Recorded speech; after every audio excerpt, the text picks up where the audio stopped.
Скопје, Софија и Приштина ја имаат честа да бидат на врвот на листата на најзагадени градови во светот и оваа вечер.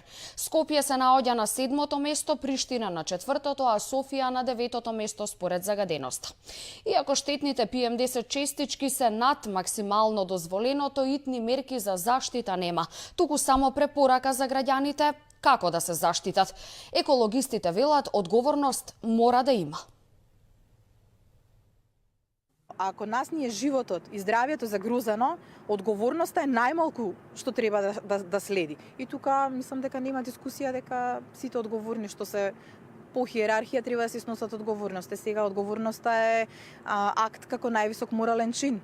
Тоа е веќе дискутабилно, нели, кај кого колку допира.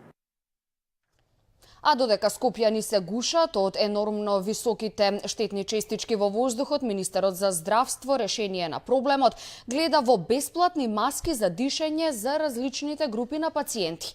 Прашан дали надлежните преземаат мерки против аерозагадувањето, Филипче вели дека допрва се правела анализа кои категории на граѓани се најзагрозени од лошиот квалитет на воздухот, па за нив Министерството ќе набавело маски за заштита од загадениот воздух.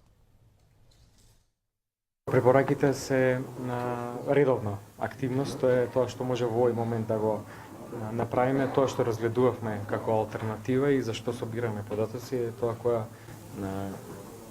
ризична група на пациенти, односно граѓани, може дополнително да се заштити со специјалните маски. И кога ќе имаме таа бројка, ќе видиме како и на кој начин може да ги набавиме и на истите луѓе да им ги поделиме. Се надевам дека за кратко време ќе заврши анализата, произлегуваат анализа од податоците од системот Мој термин, кој ќе ги влече податоците од матичните лекари.